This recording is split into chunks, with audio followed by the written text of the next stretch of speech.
Hello everyone, कैसे हैं आप सभी। आई होप सो आप सब ठीक होगे।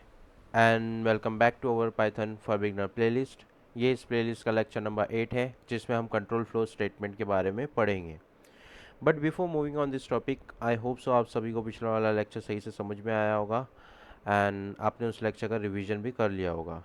अगर आपने उस लेक्चर का रिवीजन नहीं किया है तो ये मेरी आपसे हम्बल रिक्वेस्ट है कि सबसे पहले आप वो लेक्चर का रिवीजन करिए, देन ये वाले लेक्चर पे आप कंटिन्यू करिएगा। Okay, so let's move on to our topic. सबसे पहले हम समझते हैं ये स्टेटमेंट का मतलब क्या होता है। ओके, कंट्रोल फ्लो स्टेटमेंट में सबसे पहले हम समझते हैं ये स्टेटमेंट का मतलब क्या होता है। Statement is nothing but a line of code. A line of code is known as statement. ठीक है, फॉर एन एग्जाम्पल, अगर मैं कहूँ कि a इक्वल्स टू 20, तो ये क्या हो गया, हमारा एक स्टेटमेंट हो गया। ओके, और अगर मैं कहूँ, मतलब कहूँ क्या, लिखूँ प्रिंट ए, तो ये भी क्या हो गया, हमारा एक स्टेटमेंट हो गया। तो statement is just simple, a line of code is known as statement. तो मतलब मैं इसको, इस लाइन को अ लाइन ऑफ कोड बोलने की जगह क्या बोल सकता हूँ, स्टेटमेंट बोल सकता हूँ। Okay, now we will try to understand कि ये कंट्रोल फ्लो स्टेटमेंट क्या होता है। ओके, सो ये एग्जाम्पल के थ्रू समझते हैं हम। अच्छा, ये जो एग्जाम्पल है, ठीक है, इसमें आपको अज्यूम करना होगा। ठीक है, कुछ चीज़ें अज्यूम करनी होगी, और ये जितनी भी चीज़ें आप अज्यूम करोगे, ठीक है, वो सारी चीज़ें कुछ आने वाले एक दो लेक्चर में आपको समझ में आएगा हमने क्यों अज्यूम किए थे ये वाले एग्जाम्पल में कुछ चीज़ें। ठीक है, अभी फ़िलहाल के लिए सिंपल सा अज्यूम करो। ठीक है, अज्यूम सबसे पहला अजम्पशन क्या करना है आपको, ठीक है, कि हमारे पास एक प्रोग्राम है जिसके अंदर 6 लाइन ऑफ कोड लिखे हैं हमने। ठीक है, तो 1 line, 2 line, 3 line, 4 line, 5th and 6th। ठीक है, तो हमने 6 लाइन ऑफ कोड लिखे और वो कोड क्या है वो भी आपको अज्यूम करना है अभी के लिए।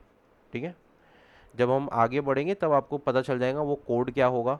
ठीक है, कैसे वर्क करेगा, सारी चीज़ें आपको पता चलेगी। तो अभी आपको सिर्फ अज्यूम करना है। ठीक है, नाउ अब खेल देखो यहाँ पे क्या होता है। अब तुमने ये 6 लाइन ऑफ कोड बनाए, अब ऑफकोर्स इसको तुम एग्जीक्यूट करोगे ही, तो तुमने क्या करे, इसको एग्जीक्यूट किए। ठीक है, जब एग्जीक्यूट किए तो इसको एग्जीक्यूट, ये लाइन ऑफ कोड्स को, ठीक है, ये पूरे प्रोग्राम को एग्जीक्यूट करने कौन आया, इंटरप्रेटर आया।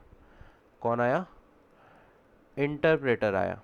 ठीक है, अब इंटरप्रेटर एग्जीक्यूट कैसे करता है, मुझे बताना। इंटरप्रेटर एग्जीक्यूट कैसे करता है, मतलब इसका एग्जीक्यूशन फ्लो क्या है। एग्जीक्यूशन फ्लो मतलब क्या हुआ, मैं ये सवाल पूछना चाहता हूँ कि ये इन 6 लाइन में से सबसे पहले कौन सी लाइन एग्जीक्यूट करेगा, क्योंकि ऑफकोर्स इसको कोई स्टार्टिंग पॉइंट चाहिए। और सबसे लास्ट में कौन सी लाइन एग्जीक्यूट करेगा, क्योंकि एंडिंग पॉइंट भी चाहिए हमारे को, है ना। अगर फॉर एन एग्जाम्पल मैंने ये जो ए इक्वल्स टू, ये मैंने जो लिखा हूँ ए इक्वल्स टू 20 और प्रिंट ए, ठीक है, ये मैंने 2 लाइन लिखा हूँ।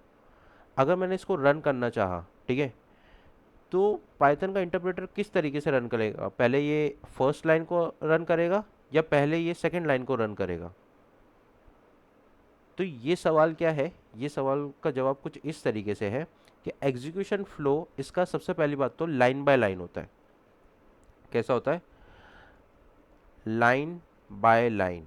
ठीक है, और ठीक है, लाइन बाय लाइन तो होता ही है, और टॉप टू बॉटम होता है। ठीक है, क्या होता है, टॉप टू बॉटम होता है। इस ये पूरा पूरा मतलब क्या हुआ, ये लाइन बाय लाइन का मतलब, ये टॉप टू बॉटम का मतलब क्या हुआ। मतलब इंटरप्रेटर सबसे पहले आएगा लाइन नंबर 1 पे, क्योंकि ये सबसे टॉप पर है ना। लाइन नंबर 1 के ऊपर तो कुछ भी नहीं है ना। लाइन नंबर 1 के ऊपर कौन सा लाइन होता है, लाइन नंबर 1 ही हमारा सबसे टॉप है। ठीक है, तो सबसे पहले वो आएगा लाइन नंबर 1 पे, और क्या करेगा, इसको एग्जीक्यूट करेगा। ठीक है, फिर आएगा लाइन नंबर 2 पे, फिर इसको एग्जीक्यूट करेगा, फिर लाइन नंबर 3, 4, 5, 6, ऐसे जितने भी हमारे पास जितने भी code of line, sorry line of code रहेगा, ठीक है, वो सारे के सारे वो एग्जीक्यूट कर देगा। ठीक है, लेकिन लाइन बाय लाइन, ऐसा नहीं है कि पहले 1 करेगा फिर 2 करेगा फिर अपनी मर्जी से 4th पे चला गया, फिर 10th पे चला गया, 12th पे चला गया, ऐसा अपनी मर्जी से नहीं जा सकता है। ये बात ध्यान देना कि ये जो इसका बिहेवियर होता है line by line and top to bottom, ये होता है डिफ़ॉल्ट बिहेवियर। ठीक है। डिफ़ॉल्ट बिहेवियर मतलब इंटरप्रेटर अपनी मर्जी से, ठीक है, ये बिहेवियर को चेंज नहीं कर सकता, ठीक है। इंटरप्रेटर अपनी मर्जी से ये एग्जीक्यूशन के फ्लो को चेंज नहीं कर सकता, ठीक है। तो ये इसका डिफ़ॉल्ट होता है। अब समझो यहाँ पे इंटरप्रेटर का एग्जीक्यूशन फ्लो समझ लिए। अब समझो एग्जांपल पे वापस आते हैं। तो सपोज हमारा इंटरप्रेटर आया लाइन नंबर 1 पे, उसको एग्जीक्यूट किया, ठीक है। लाइन नंबर 2 पे आया, उसको एग्जीक्यूट किया। अब वो आया लाइन नंबर 3 पे, ठीक है, उसने लाइन नंबर 3 को भी एग्जीक्यूट कर दिया। अब ऑफ कोर्स लाइन नंबर 3 पे कुछ एक लाइन ऑफ कोड लिखा होगा, मतलब हम स्टेटमेंट बोल सकते हैं, कुछ स्टेटमेंट लिखा होगा, ठीक है। अब जैसे ही पाइथन के इंटरप्रेटर ने, ठीक है, उस स्टेटमेंट को एग्जीक्यूट किया, तो क्या हुआ कि अब वैसे तो रूल्स के हिसाब से उसको लाइन नंबर 4 को एग्जीक्यूट करना चाहिए था, ठीक है, उसको किसको करना चाहिए था, लाइन नंबर 4 को एग्जीक्यूट करना चाहिए था। लेकिन लेकिन यहाँ पे लाइन नंबर 3 में कुछ एक ऐसा स्टेटमेंट लिखा हुआ था जिसकी वजह से पाइथन के इंटरप्रेटर को लाइन नंबर 3 को छोड़ के, लाइन नंबर 4 और 5 को छोड़ के किसको एग्जीक्यूट करना पड़ा, लाइन नंबर 6 को, ठीक है। किसको एग्जीक्यूट करना पड़ा, लाइन नंबर 6 को।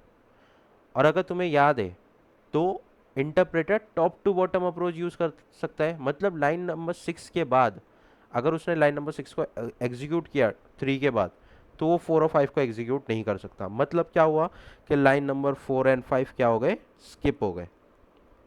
क्या हो गए, स्किप हो गए। अब क्यों स्किप हुए, कैसे स्किप हुए, क्या स्टेटमेंट थी, वो सब हम पढ़ेंगे, टेंशन मत लो वो चीज़ के बारे में, ठीक है। तो ये सारी चीज़ें अभी टेंशन मतलब अभी सिर्फ इतना समझो कि लाइन नंबर 3 पे कोई स्टेटमेंट लिखी हुई थी जिसकी वजह से पाइथन के इंटरप्रेटर ने लाइन नंबर 4 और 5 को एग्जीक्यूट ही नहीं किया, डायरेक्ट स्किप करके लाइन नंबर 6 पे चला गया, उसको एग्जीक्यूट कर दिया। और उसके बाद क्योंकि कोई लाइन थी नहीं, तो यहाँ पे क्या हो गया, एंड ऑफ एग्जीक्यूशन हो गया। क्या हो गया, एंड ऑफ एग्जीक्यूशन हो गया। मतलब अब कुछ नहीं बचा, अब कुछ कोई भी लाइन एग्जीक्यूट करने के लिए नहीं बची, अब खत्म है यहाँ पे चीज़ें। लेकिन हमारा लाइन नंबर 4 और 5 क्या हो गए, छूट गए। क्यों छूटे, बिकॉज लाइन नंबर 3 पे हमने कोई स्टेटमेंट लिखी थी, ठीक है। हमने लाइन नंबर 3 पे क्या करी, स्टेटमेंट लिखी थी। अब अगर तुम ध्यान दोगे, क्योंकि पाइथन का इंटरप्रेटर जो है उसका जो एग्जीक्यूशन फ्लो है, मतलब एग्जीक्यूशन फ्लो का उसका जो एग्जीक्यूशन फ्लो है, ठीक है, वो किस तरीके से, उसका बिहेवियर किस तरीके से, लाइन बाय लाइन। मतलब वो 1 के बाद 2, 2 के बाद 3, 3 के बाद 4, 4 के बाद 5, 5 के बाद 6, है ना, कुछ इस तरीके से वो फॉलो अप करता है। बट हमने क्या किया, उसके बिहेवियर को चेंज कर दिए। हमने क्या किए, बिहेवियर को चेंज कर दिए। हमने कैसे किए बिहेवियर को चेंज करके, लाइन नंबर 3 पे हमने कोई स्टेटमेंट लिखे जिसकी वजह से उसने लाइन नंबर 4 और 5 को एग्जीक्यूट ही नहीं किया, डायरेक्ट लाइन नंबर 6 पे आ गया वो, ठीक है। और ये जो स्टेटमेंट लिखे हैं ना हमने लाइन नंबर 3 पे, जिसकी वजह से एग्जीक्यूशन का फ्लो चेंज हो गया, उसी को हम क्या बोलते हैं, कंट्रोल फ्लो स्टेटमेंट। उसी को क्या बोलते हैं हम, कंट्रोल फ्लो स्टेटमेंट, ठीक है। अब देखो ये कंट्रोल फ्लो स्टेटमेंट देखो, ऐसा स्टेटमेंट जिस ऐसा स्टेटमेंट, ठीक है, जिसकी वजह से हम कंट्रोल कर सकते हैं। देखो, ऐसा स्टेटमेंट जिसकी वजह से हम कंट्रोल कर सकते हैं एग्जीक्यूशन के फ्लो को, उस स्टेटमेंट को हम क्या बोलते हैं, कंट्रोल फ्लो स्टेटमेंट, ठीक है। उस स्टेटमेंट को क्या बोलते हैं हम, कंट्रोल फ्लो स्टेटमेंट। तो आई होप सो आप लोगों को कंट्रोल फ्लो स्टेटमेंट समझ में आया होगा। एक और बार मैं रिपीट कर देता हूँ, ठीक है। ऐसा स्टेटमेंट जिसकी मदद से हम कंट्रोल कर सकते हैं, किसको कंट्रोल कर सकते हैं, एग्जीक्यूशन के फ्लो को, ठीक है। जो भी इंटरप्रेटर जिस तरीके से एग्जीक्यूशन करता है उसके फ्लो को अगर हम कंट्रोल कर सकते हैं with the help of a statement, ठीक है, उस स्टेटमेंट को हम क्या बोलते हैं, कंट्रोल फ्लो स्टेटमेंट, ठीक है। उस स्टेटमेंट को क्या बोलते हैं हम, कंट्रोल फ्लो स्टेटमेंट। और ध्यान देना, स्टेटमेंट जब भी मैं बोलूँ तो क्लिक हो जाना चाहिए तुम्हारे माइंड में कि अ लाइन ऑफ कोड की बात की जा रही है। किसकी बात की जा रही है, अ लाइन ऑफ कोड की बात की जा रही है। तो आई होप सो आप लोगों को यहाँ पे चीज़ें, कंट्रोल फ्लो स्टेटमेंट समझ में आ गया होगा, ठीक है। नाउ अब हम बढ़ते हैं types of control flow statement, ठीक है। मेन तो हमारा ये चीज़ें हैं, types of control flow statements. ठीक है, देखते हैं कि कितने टाइप के होते हैं और कौन से होते हैं। ठीक है, कंट्रोल फ्लो स्टेटमेंट तो हमारे दो टाइप के होते हैं कंट्रोल फ्लो स्टेटमेंट। पहला होता है कंडीशनल स्टेटमेंट। क्या होता है? कंडीशनल स्टेटमेंट, या तो हम इसको एक और नाम से बोलते हैं। ठीक है, एक और नाम से बोलते हैं, उसको बोलते हैं डिसीजन मेकिंग स्टेटमेंट। एक और नाम है इसका, डिसीजन मेकिंग स्टेटमेंट। ठीक है, और जो सेकंड हमारा टाइप है कंट्रोल फ्लो स्टेटमेंट का है, वो है लूपिंग स्टेटमेंट। ठीक है, वो क्या है? Looping statement. सो ये दो हमारे कंट्रोल फ्लो स्टेटमेंट्स होते हैं। अब जब ये स्टेटमेंट्स हम पढ़ेंगे, ठीक है, ये जब दोनों स्टेटमेंट्स पढ़ेंगे, तब आपको ये जो एग्जाम्पल है, ठीक है, वो समझ में आएगा। मतलब अभी तो फिलहाल के लिए आपको जितना आपने अज्यूम किया था तो उसके हिसाब से तो आपको समझ में आ गया होगा, लेकिन ऐसा क्यों हुआ, हमने लाइन नंबर 3 पे ऐसा क्या स्टेटमेंट लिखे थे जिसकी वजह से लाइन नंबर 4 और 5 स्किप हो गया। ठीक है, तो ये सारी चीज़ें आपको कब समझ में आएगी? जब हम ये टाइप्स पढ़ेंगे। ठीक है, तो ये जो टाइप्स हम पढ़ेंगे, जो पहला टाइप है वो नेक्स्ट लेक्चर में पढ़ेंगे। ठीक है, नेक्स्ट लेक्चर का हमारा ये टॉपिक रहेगा कंडीशनल स्टेटमेंट, या जिसको हम डिसीजन मेकिंग स्टेटमेंट भी बोलते हैं। ठीक है, और फिर उसके नेक्स्ट लेक्चर हमारा क्या रहेगा? लूपिंग स्टेटमेंट रहेगा।